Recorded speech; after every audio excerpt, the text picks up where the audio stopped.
They get lumped into the group, so with respect to the kingdom system, they got lumped into the group as protists.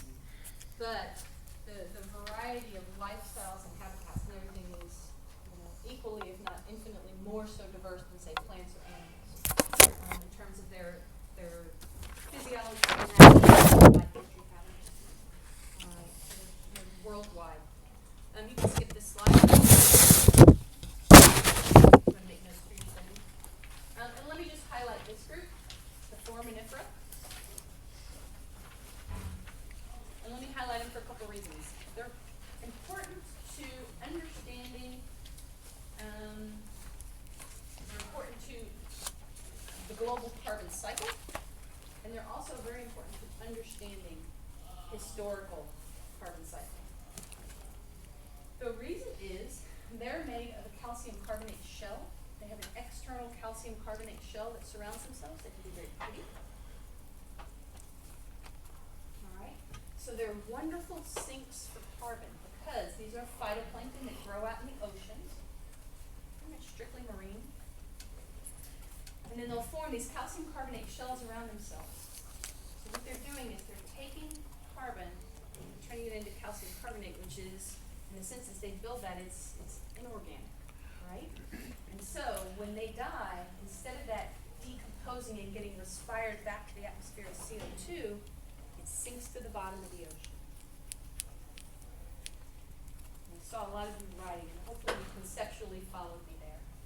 That instead of them dying and decomposing in the same way that we're decomposing a bagel and breathing out CO2 right now, that CO2 gets trapped in the body of this calcium carbonate shell and falls to the bottom of the ocean. So it does a couple things. One, it's a wonderful carbon sink. Two, it allows us to historically go down and mine sediments at the bottom of the ocean and study the history of carbon cycling for thousands and thousands and hundreds of thousands and millions of years. And a lot of people dedicate their whole careers to that. They're very interesting organisms, and they're incredibly abundant. I have other pictures where you can see just, these, look at satellite images from space and you can see these swirls of color out in the ocean, and that's a bloom of foraminifera, a bloom of those phytoplankton. And then anecdotally, just going back to the history of these things, the White Cliffs of Dover over on the east coast of the UK, those are fossilized calcium carbonate shells of foraminifera over thousands and thousands and thousands of years on those cliffs. And that's what you're seeing here, these fossilized phytoplankton. Right, so that one's important ecologically. All right, so let me quickly go through the fungi, and then we'll go ahead and wrap up for this part, and then we'll talk about the paper a little bit, and then we'll answer any good questions for your time. Okay, so let's quickly go through the taxonomy of the fungi. This is probably the only time you're going to really get this. All right, fungi, you know this, they're eukaryotes, right? So fungi grow in a whole lot of different forms. You can have unicellular fungi. In what form? What have you been looking at in the Latin? Yeast. Great. Cool. You can have fungi in unicellular form, that's Actinomycete yeast. But you can also have them, they grow frequently in a very filamentous form. And they form what is called, their body structure can be done frequently in the form of hyphae. And what hyphae are these long extensions or tubes. And they use that to forage and go out and look for nutrients in an environment. Much more common in terrestrial environments as opposed to aquatic environments, though you certainly have aquatic fungi as well. So when you see something like a mushroom coming up in your yard, and I'll give you a lot more interesting information about mushrooms later on in the semester, but when you see a mushroom coming up in your yard, they're very pretty. But what that is just the fruiting body and the fruiting structure of the fungus that's below ground, and it's got long networks going all over underground, going down, foraging, interacting with plants, etc. All right, so let's go through these groups a little bit. The Chytrid mycota, the chytrid fungi. I think I have a slide on that, I hope. Okay, fungal distinguishing importance. Primarily terrestrial. They can be pathogenic or beneficial, quite frequently beneficial. Mycorrhizae are fungal associations with plants. You're going to get a lot of information on that in the third part of this course. And then a lichen is a fungal association with an algae, either cyanobacterial or eukaryotic algae. And you see that all over this campus. You go walking around on the campus, look on the side of trees, look on rocks, and see that funny crust. Have you ever wondered what that crust was? Didn't know that's lichen. And lichen are a nice relationship between a fungus and a plant, a unicellular plant. All right, shoot, I'm not doing it in the order I thought. Okay, zygomycetes. Those are things like rhizomes. All right, bread mold. They'll form an aerial hyphae, and then they'll form a spore-producing structure. So they'll have hyphae down growing into your bread or cheese in your refrigerator, getting all the sugars and absorbing all the sugars and nutrients from that food source in your refrigerator. The food source for them, not for you anymore. And then at some point they'll go up to reproduce, and they'll form these aerial hyphae and these spore structures, these reproductive structures. And that's what you see is that black velvet on the top of your bread. It's these spore-forming structures on the top. And you guys have gotten to look at these under the microscope in the lab. All right, I had cut this very short. Okay, Ascomycetes. They do some really neat things. The morels, they're really pretty if you ever get to see one. And the truffles. Who here has ever eaten a truffle? Yeah, a lot of you have eaten truffles. They're delicious. All right, yeast are in the Ascomycetes. Many Ascomycetes, you know, truffles live in soil. Morels come up as those pretty structures, mushroomy-like structures out of soil, etc. They're frequently associated in plant associations. Okay, and then let me talk about the Basidiomycetes, and I'll go back and do that. Basidiomycetes also are frequently associated with soils, frequently associated with plants in a mycorrhizal capacity. And their fruiting structures come up as mushrooms that you see. That's a Basidiomycete. Very often, the mycorrhizae are almost exclusively within the Basidiomycetes and the Ascomycetes. And mycorrhizae will be long fungal hyphae that are associated with the roots. And I'll give you a lot more detail about that in the next test. You don't need to worry about that for this test. All right, and just because I said it, in case you're interested, don't write it down. But just because I didn't have this part of the lecture as well prepared as I thought. You don't need to write this down, but anecdotally, if you're interested, the chytrid mycota, that's the fungus that's killing off amphibians. So a lot of the researchers in this department, if you know Dr. Monson and Dr. Hazard, they work on things like turtles, but especially Dr. Hazard works a lot on frogs. And one of her questions of interest that she and I are kind of partnering up on it, is looking at the chytrid mycota. That's a fungus that's killing off a lot of amphibians, frogs and salamanders and newts in this area associated with climate change. But you didn't need to write that down. All right, so questions. Okay, hopefully this was all just a bunch of factoids that you wrote down and not too hard to digest. The big picture parts of it will be on your test. It is unfortunately something you do just need to memorize. But it's such a rough level of resolution. Obviously I could teach an entire course or two on this topic alone. I just got to throw down to one lesson. Bless you. To kind of get a feel for that diversity. But, which is a very nice segue into the paper that you read. So how many of you had time to read the paper this week? So a fair number of you, okay. Well, go ahead, even if you didn't get to read it yet, you definitely want to read it before the exam. One of the things that when I was grading your exam one, I asked you that last question about the paper, and a lot of you lost points because the way I asked the question, I wanted to see that you had read the paper. And so even just, taking down these notes, that's great, but I also want to see that you've read the paper. And that's the best way to get full points in that, because I will ask another question on this paper this time. So let's just talk about it a little bit for those of you that didn't read it and those of you that did read it. So the point of this paper was to look at, very specifically, and I've just spent, 45 minutes of your life going through the diversity of microorganisms. And every other lecture I give you, I pop up a slide with the tree of life and say, oh, they're so diverse, they're so diverse. And why do we care? So why do we care so much, and does it matter? So a huge topic of research is the idea of biodiversity leading to a difference in ecosystem functioning. So let's break that down quickly. What do I mean by biodiversity? Yeah.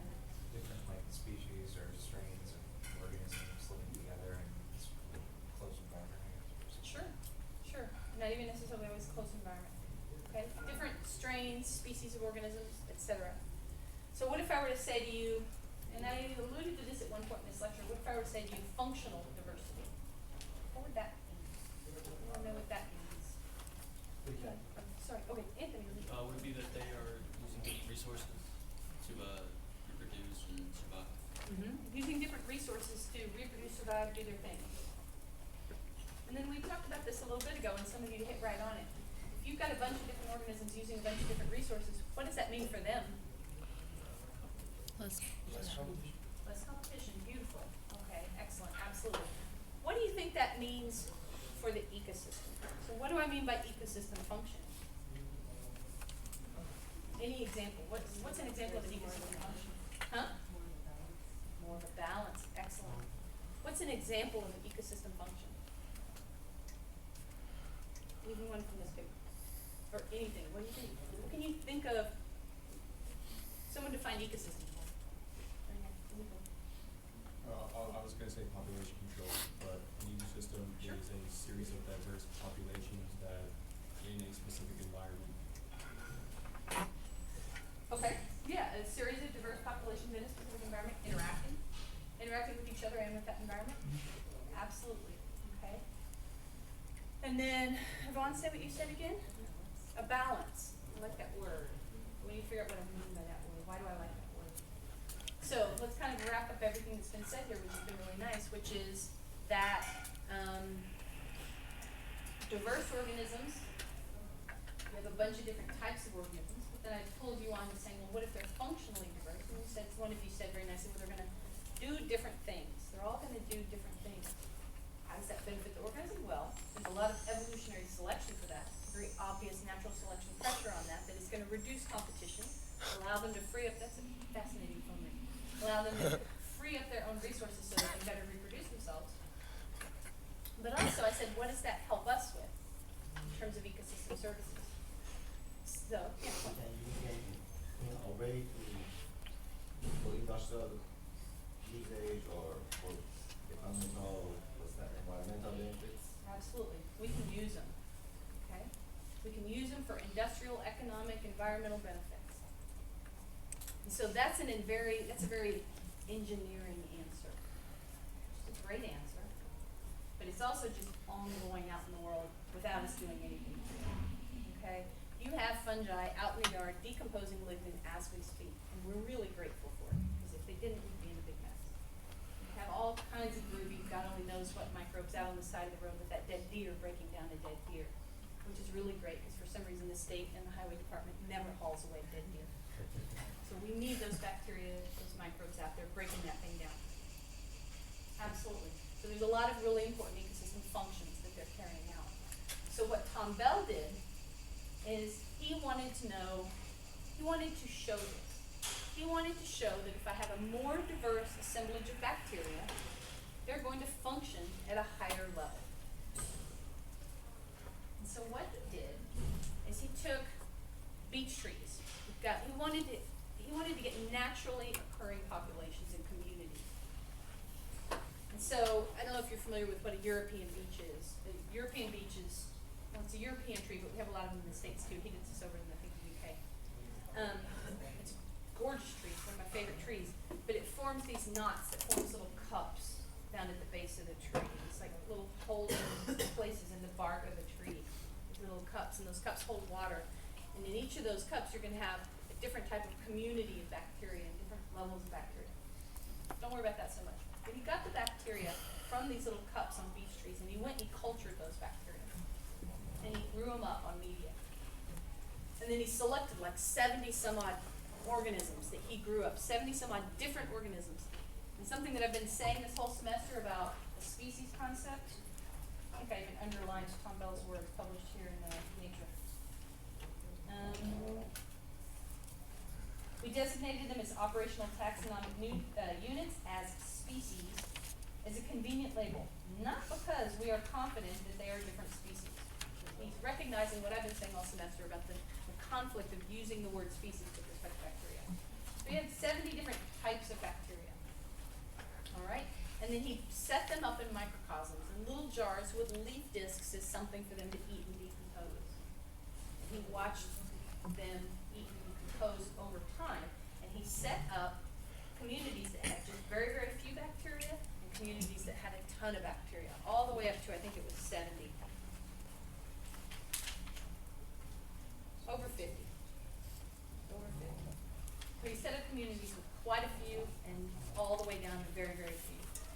And what he saw, if you'll look at figure 2, those of you that have your paper out, if not, just make a note that you need to look at figure 2 if you're not prepared. What he saw, and you can see in figure 2, is what's the slope of that line? For those of you that have it in front of you. It's quite positive. Absolutely. It's quite positive. And what he saw is this increase in respiration. And the function he cared about there was decomposition of those leaves. And he made the assumption that if they're respiring more CO2, the only carbon they had in their little microcosms was the leaves, that if they're respiring more CO2, then they're eating more of those leaves. An ecosystem function that we take for granted every day, which is just decomposition of leaf litter by bacteria. And so he showed that the more diverse groups could respire more. And so what's important about that is that he's showing that there's possibly more function there, more output of activity. All right, so then I'm going to talk about all the good things first, and then I want to see, for those of you that read it, if you noticed any of the bad things. I was about to go on a tangent about bad things. And let's look at figure 3, and he noticed through time. So he looked at this across day 1 to 7, day 7 to 14, and day 14 to 28 of these little microcosms. You can see that in figure 3 for those of you that have it in front of it. And with respect to the slopes of those lines, what do you notice? Less and less positive. Say again. Less and less positive as time went on. Absolutely, excellent. Less and less positive as time went on, right there. In other words, it mattered a whole lot that they were diverse in the beginning, but later on through time it mattered relatively less and less and less. Part of why I kind of alluded the other day that this paper is controversial. And that's one of the reasons it's controversial. So what I'd like to know from those of you that read it is, what do you think about that? If it mattered, you didn't even necessarily need to read it. If I'm telling you that diversity matters, Bell and his friends showed that diversity matters less through time. What do you think about Because that? they are in the same niche and competition starts after a while and diversity comes down. Excellent. I'll tell you why you're right in just a second. Okay? Anybody else? Any other thoughts about why it didn't matter so much through time?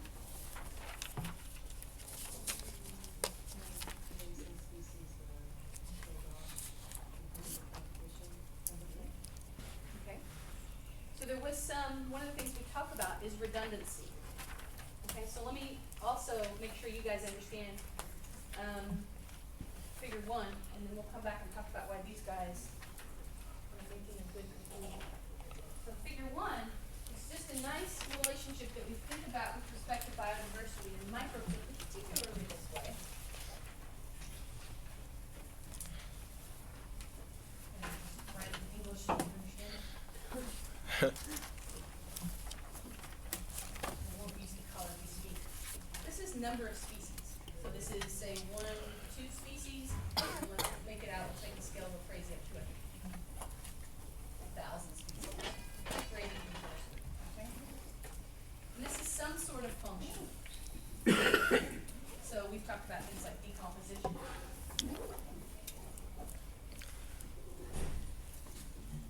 So, if all of those species occupied their very own autonomous niche, right? And in theory, ecosystem function should go straight up in a linear fashion. We call this complementarity. Not a word you need to write down. But if each one of those species had their own equal importance, you would have this really nice straight line that as you get more and more and more species, each one adds a new feature to the environment, and that goes straight up, and we get more and more functioning out of our environment, more and more decomposition, meaning more and more production of oxygen, autotrophs, etc. All right? This doesn't happen. Okay? This doesn't happen. We don't see it. But what we do frequently see is something that looks more like this. Okay? And everyone's had me in a couple of classes now knows Dr. Cruz loves her saturating curves. So what do you think's happening there on that saturating curve with respect to function? Redundancy.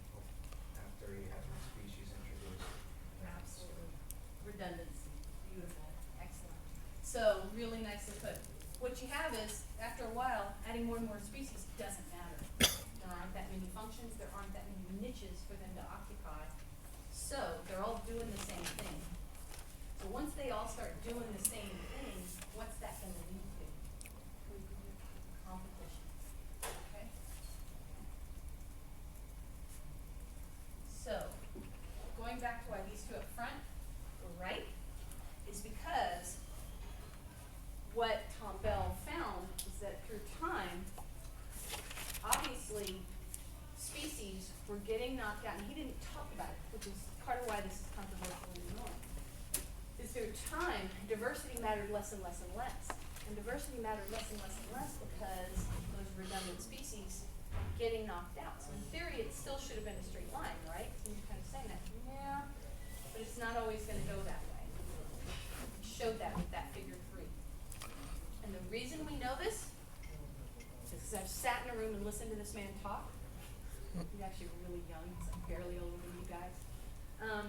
Sat in a room and listened to him talk, and we've all grilled him on it. And what he didn't do that you don't know here is he didn't monitor these communities through time. Okay? So he put all these different species in here. He set up a jar with 10 species, and he set up a jar with 70 species. So based on this figure alone, you would assume that after time, there's gonna be redundancy, and some of those species are gonna fall out, and you're gonna lose a lot of them due to competition, etc. He didn't measure that. He doesn't know that. Part of why this is conflict. All right. Other questions or thoughts? Yeah. I would assume because he's only able to work with aerobic species that are culturable, that they all already kind of occupy similar niches. Absolutely. Right. That's another reason this is controversial. It's another reason I love and hate this paper. Yeah, really good point. He only, one of the, this is, again, something you don't need to write down. But you guys are messing with organisms that you can culture on a plate in the lab. But everything that I talk about up here, all these different diversity, I show you this tree, man, almost none of it can grow in a lab. Almost none of it. It can grow only in very specific strange little circumstances, so we've almost never seen any of it, and it doesn't have a name, it doesn't have a number in some genetic database.